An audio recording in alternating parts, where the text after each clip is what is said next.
So thank you everyone for joining our today's session.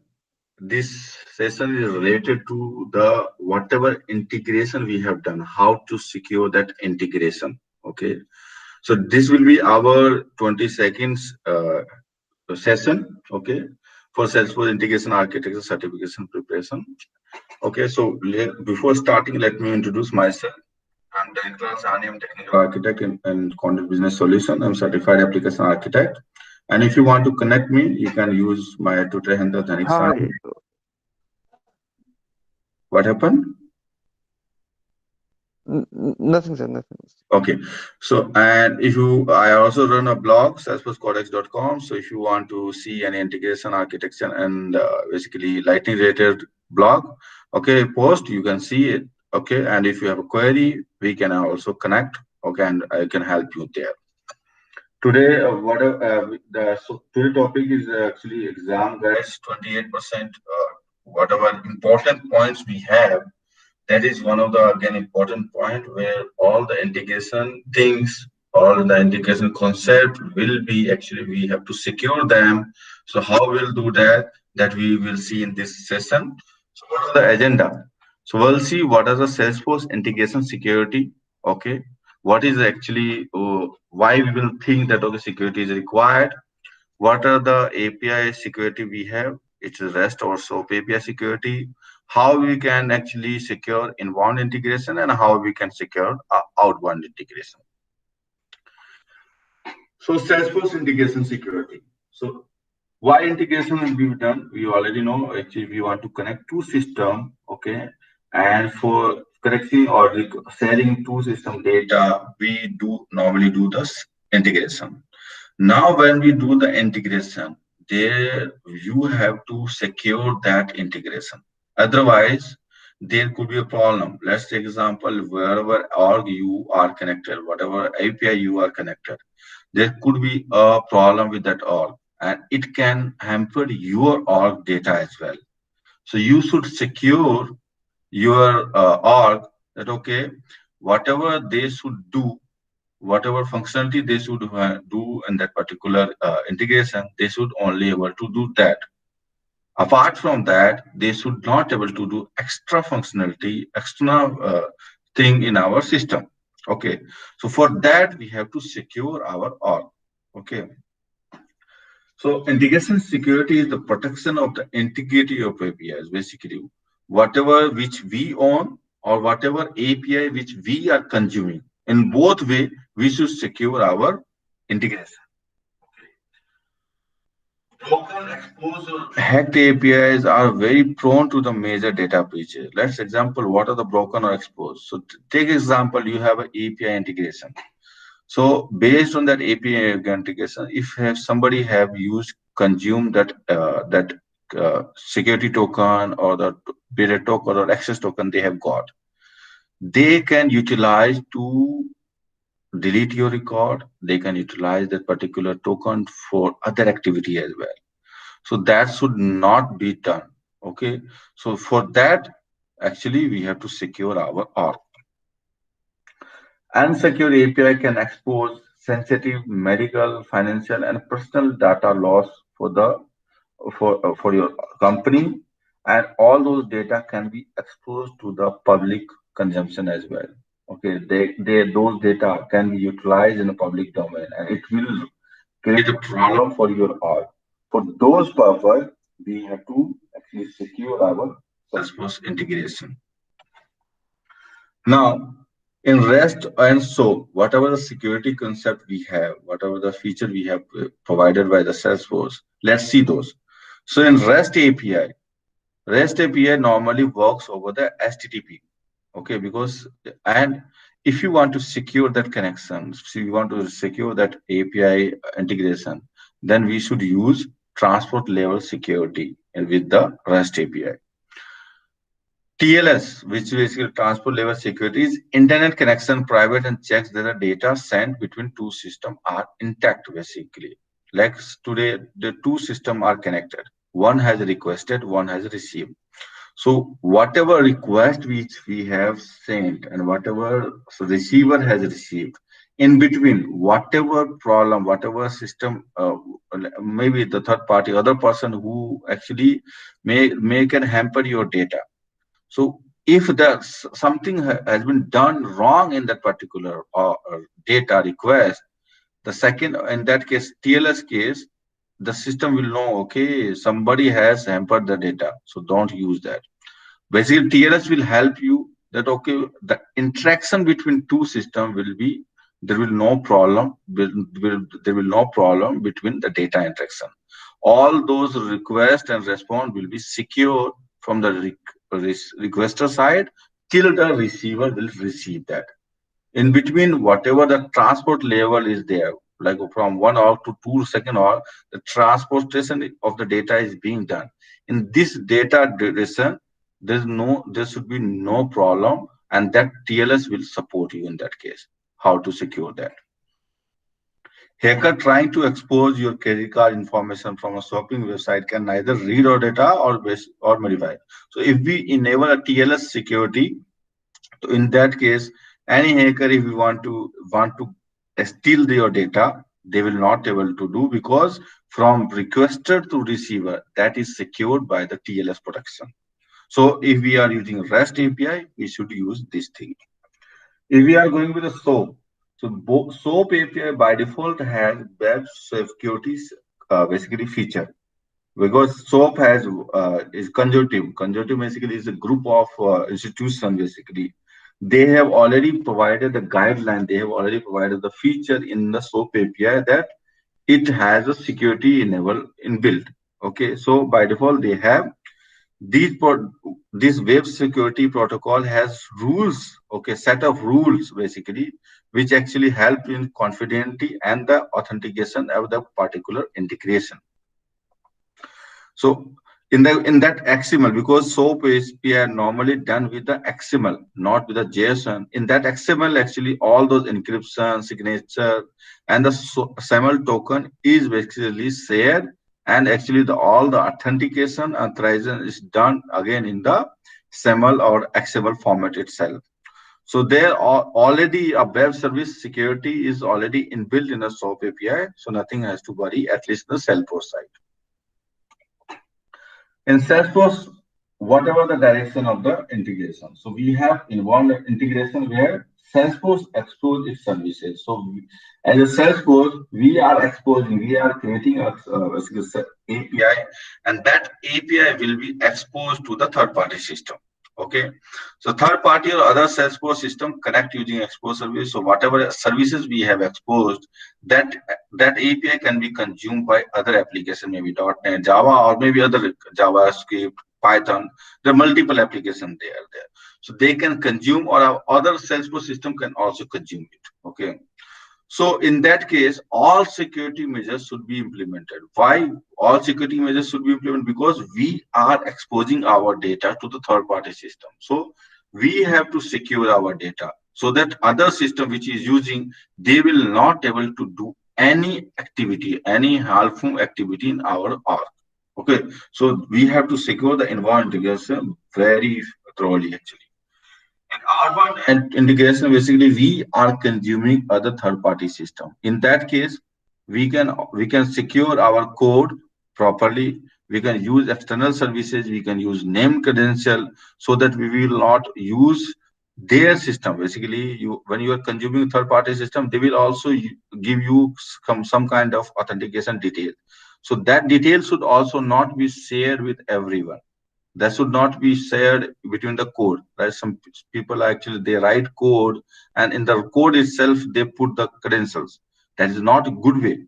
We should use name credential. We should use connection setting or metadata where only the admin should have access. That kinds of concept we should use in case of outbound integration. So in inbound integration, when you are exposing your API security, how we can do this? So these are the 5 major security measures we have in inbound integration. First is user authentication, where you are authenticating user.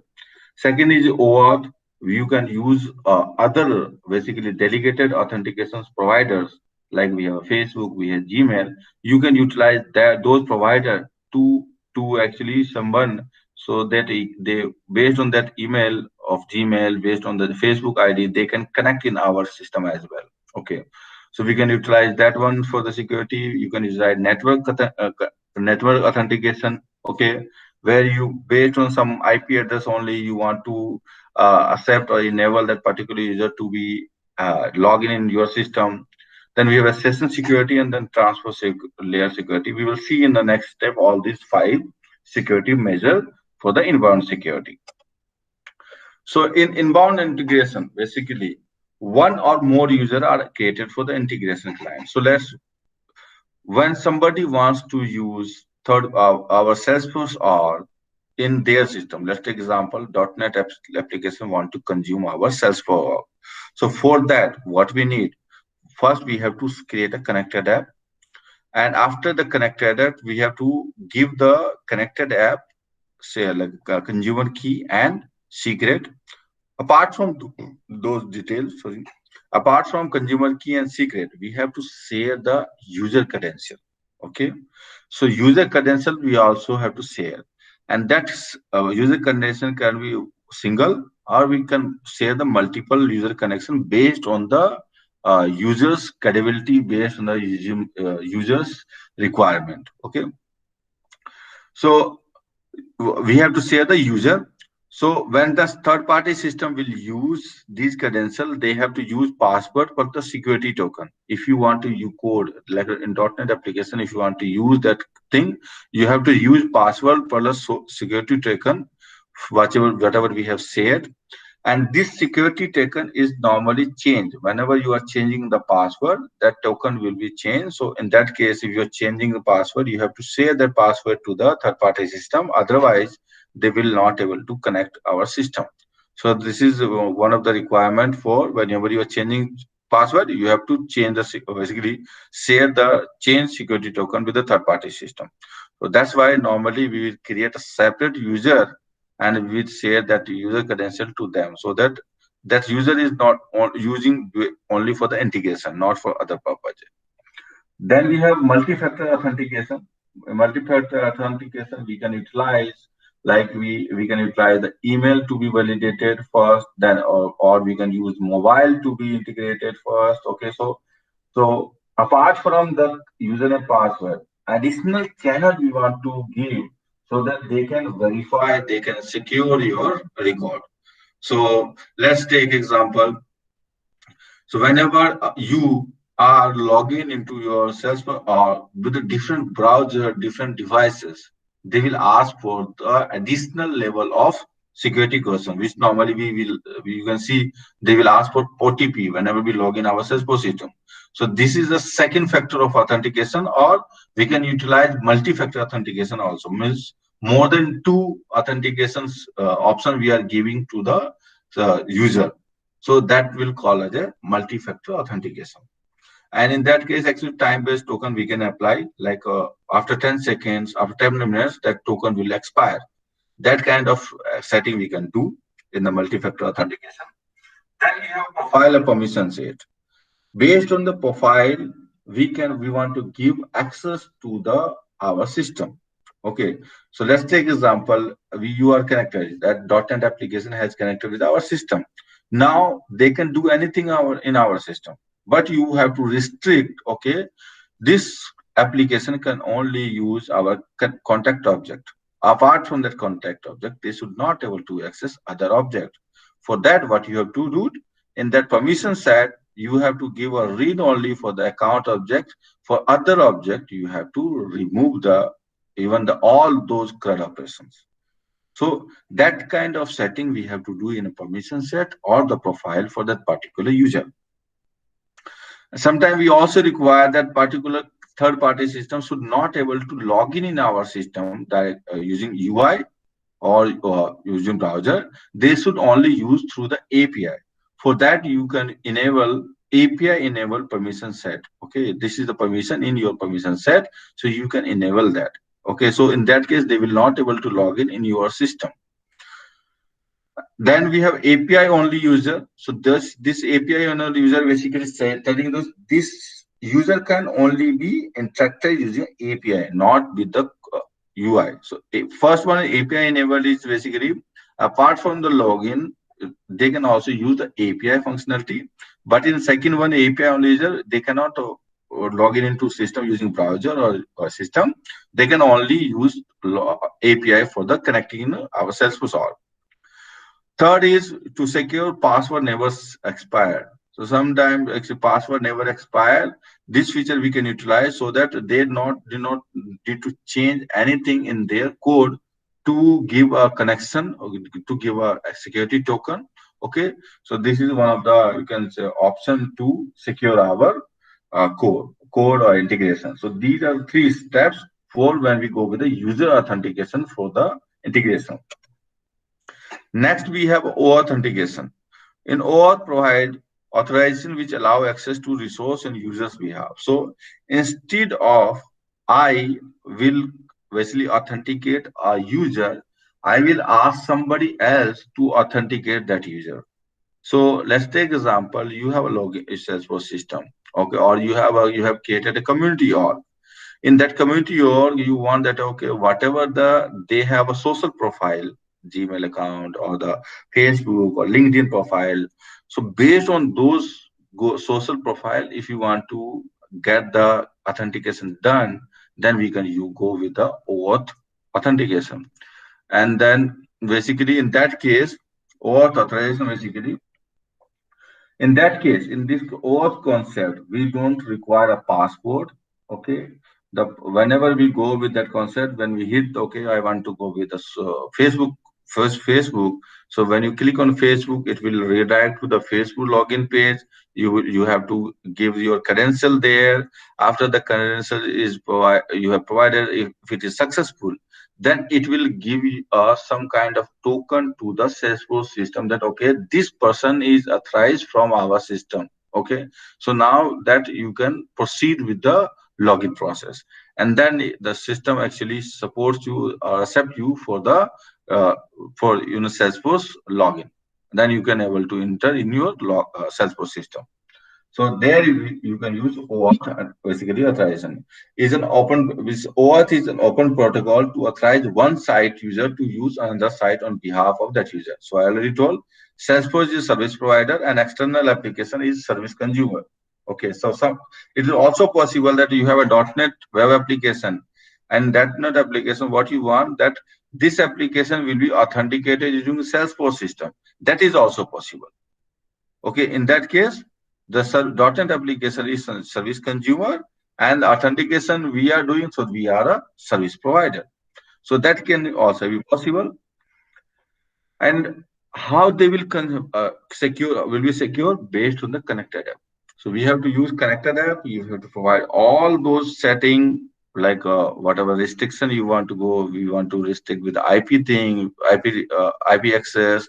We want to restrict that okay, only uh, uh, pre-approved user only can use this OAuth authentication or this application. All those settings we can go with the that OAuth authorization. We already checked, or we have seen that in the connected app session. If you want to see, you can see that video as well. So all the security control done using a connected app. Next, we have a network security. In network security, basically, we are seeing that from where the system is being accessed. Okay, from which IP address the Salesforce has got a request for the login into the system. That actually it comes in a network security.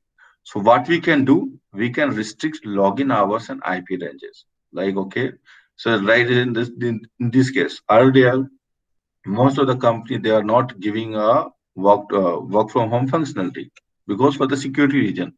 Now they have us allowed to work from home, but they can restrict the okay, whatever IP you have, you can only actually log into this from this IP. Apart from this IP, you will not able to log it in my system, in my Salesforce system. That kind of restriction will come in network security, and this you can utilize profile or organization wide setting. There you can put all the IP ranges which you want to set for the login. Okay. Next, we have session security. So session security, for once you are connected with the system, after that, what kind of session, whatever session we have, what kind of a restriction you want to put, that will come in session security. Let's take example. You some community portal you have created, or you have created one third party system API, and that is consumed by one of the third party portal application. So now they have integrated with your system. In that case, like connect that community portal is created, and that connected community portal using your API. So if you want to do that, okay, after 30 seconds or 30 minutes, that will expire. That token will be expired. So person has to again authenticate. So how to do those kind of things? We have to use session security in our system. So if you know, you are also seen that whenever you are using on behalf user functionality, let's example you are admin on in as a admin, you want to check for particular user if something is wrong. What how to check that? So what you are doing, you on behalf of that particular user, you are logging in that system and you are checking what the problem in that user, how the experience is bad in that system. So after that, after on behalf user functionality, they should actually log in again to use as a system admin. For this is again a security feature. So that can also be done using the session security concept. Okay. So this you will get is in your session security control setup. Let me show that basically. So you can go and set up security setting, session setting basically. And you can see all those features to secure your sessions. Whatever session right now you have, you can secure. Like I have told, we always require HTTPS. Without HTTPS, we cannot do any interaction. Means the third-party system should also support HTTPS only. Force re-login after login as users. I told you, after login as user, if you want to go with the system admin, he has to re-login. Otherwise, it should not work. Okay. So all these settings, you can see enforce login IP range in every course. So whenever I want to log in to third-party system, or third-party system want to log in into my Salesforce system, every time, every new request, they have to check. The system will check that request comes from the valid IP or is from invalid IP or IP which is not in our list. So all those checking you can enable in session security setting. Okay. Next we have a data session security, or sorry, data security or session security only. In session security we have two kind of setting. One is a data security, and then we have a application security. And data security, again, three levels of security we have to provide. One is the object, one second is a record, and third is a field. So basically, what kind of object level security? Whatever the object we want, which object we want to uh, integrate. Like for integration, which object need to be accessed by the third-party system. Only that object should be accessible by third-party system, not other object. Like they want to only use contact, they should only see the contact object, not the account object. So we have to secure that object based on the requirement only. Record level security may be like only respective user, like in the same org, you have data from the multiple client. So what you have to do for specific client, if you want to share the record, then we have to give a record level security. Okay. So normally in that case, we normally use sharing setting rules and other feature we can utilize for securing the record level. Field level security, you can utilize the permission set and whatever the in permission set for each object, which fields you that correct permission set should be give a read permission, edit permission, or whatever current operation we have, which kind of operation you want to give for the particular field, we can set up there. So these three setup to secure our integration, we can do in a profile or permission set or the object. Next, we have application security. So in application security, let's take example, you have created a connected app. And that connected app, okay, basically that integration, that connected app detail can be utilized by multiple client. That can be utilized with the data loader as well. That can be utilized by the workbench as well. That can be utilized by .NET application as well. But you want to restrict that this particular connected app detail can only be used by data loader or only can be used by the workbench application. To do that kind of setting, you have to go do that in a connected app. And this can only be done in some enterprise edition or in the professional edition. In developer edition, this is not available, so I will not able to tell you how to do. But when you go in the connected app, manage policies, there you will get the permission. So let's go in app manager.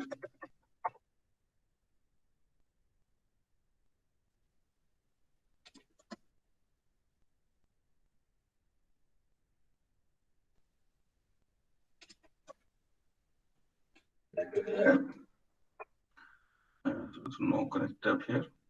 Let's go in another org.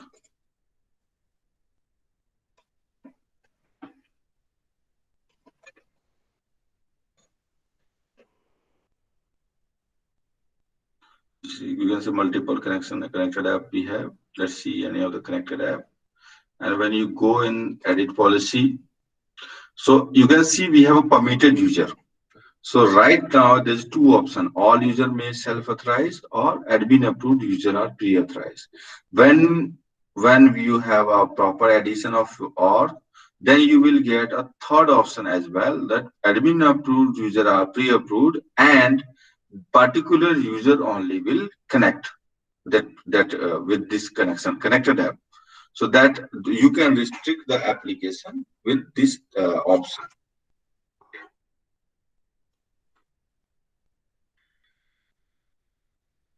So basically, this way we can whitelist any particular client to use our connected app setting, and that can be done using that our connected app API access control. So I will not able to show right now because there is limitation. It's not available in developer.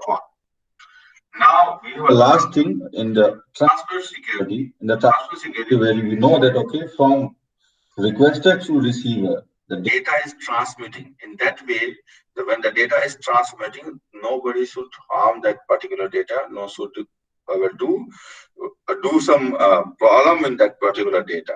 So how to that? So in that case, we should use TLS for secure transport of our data or for that particular API. So whenever it basically, when we enable a TLS support or TLS transport security, it will authenticate server and sometimes it also authenticate client. Okay, it's not client's authentication is optional.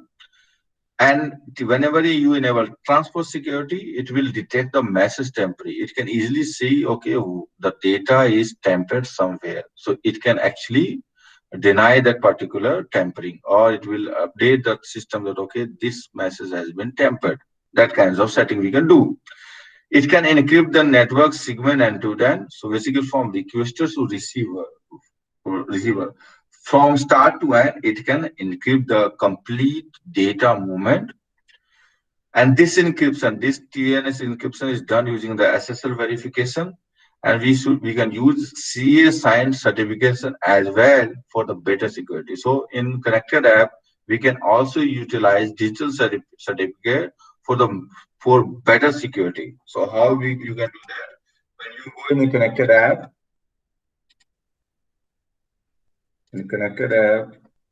when you edit particular connected app, let's see, this is our connected app edit. Okay. App manager.